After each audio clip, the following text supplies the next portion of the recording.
Hi, this is Anna Bailey, and I will be doing a presentation today on volunteerism in Africa. So what is volunteerism? It is a form of tourist activity where the tourist partakes in voluntary works of service, oftentimes for a charity organization in a country other than their own. In Africa, this industry is one of the fastest growing branches of tourism. The Western stereotypes surrounding Africa make it an intriguing place for those interested in volunteerism, as it seems like a wild, undeveloped place with many underprivileged people that need outside white aid. Specifically, Africa seems like it attracts younger service tourists looking for an impactful way to spend a summer or spring break. Many of the main projects done by volunteers in Africa are in the fields of childcare and community wellness, education, environment, medicine, construction, and research. Most volunteerist projects are short-term, lasting around 2 weeks, and TRAM, a tourist and marketing research agency, found that most cost around $2,000. This sounds great, right? People in need are being aided by people with money and time to spare. But it's not as simple as it seems.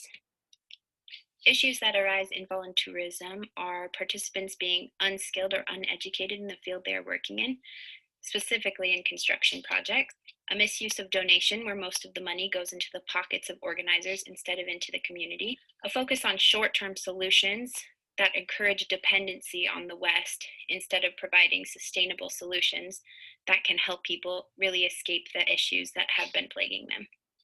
And finally, the issue of misunderstanding problems that are facing the community. So the question then becomes, with all these negative impacts of volunteerism, does it actually help with development in Africa?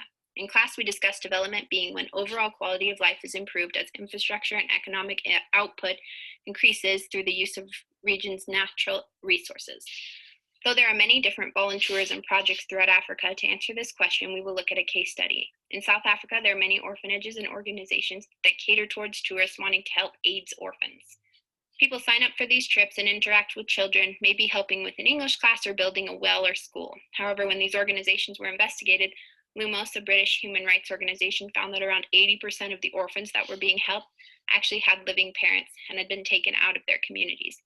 There are also instances where between volunteer cycles, the children are forced to work and refuse school. Sometimes they were even beaten. Also, the wells and buildings built by the tourists were undone and either rebuilt by professionals or left for the next group to work on, while more of the funds could be put into the pockets of the organizers. So does this sound like development? No. Children are being exploited and not allowed to live with their communities or get an education which could help them escape the poverty trap. The GDP did not improve, nor did infrastructure or health. Even in situations less extreme than this, many volunteerism projects are often not sustainable and do not really address issues that have led to the underdeveloped state of a region. Another concept volunteerism connects to from class is colonialism. Colonialism was defined in class as the domination of Africa and its people by those from outside Africa. For many years, all decisions about Africa were made by non-Africans and for the gain of those non-Africans in the name of civilizing the people of Africa. In this way, instances of volunteerism can often be acts of neocolonialism. Volunteerism occurs when a group of Westerners see a problem or perceived problem in Africa and believe it is their duty to fix it. As we learned in class, what is missing from this approach is geographic humility. These white saviors do not necessarily know what Africa needs, and aid given in Africa should come to support bottom-up projects led by communities. There is also an aspect of neocolonialism that arrives from volunteerism participating in aid projects for their own gain. Oftentimes, the main purpose for a person to participate in volunteerism is to make a cool social media post. Finally, neocolonial traits can be seen in volunteerism because many of the projects are unregulated by governments. NGOs can come in and start projects without pushing it through legal channels as they would in Western countries. This leaves African governments with little say in many projects, making it as if the West was still running Africa. So does this mean all development projects in Africa are bad? No, it does not.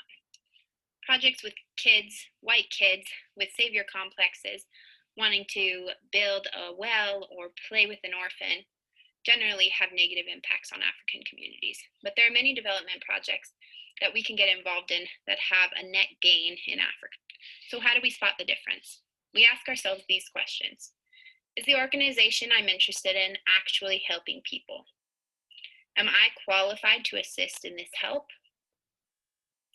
Am I going to be helping if I assist with this organization's goals? Do I understand why this project is necessary? Am I volunteering for the right reasons? Would I be allowed to do this in my own country? Is this project I'm involved in sustainable and led by people from the community? If you can answer all these questions positively, you most likely have found a development project that is worth investing in. If you answer them negatively, then you will probably fall prey to a volunteerism scam and should not invest further time or money.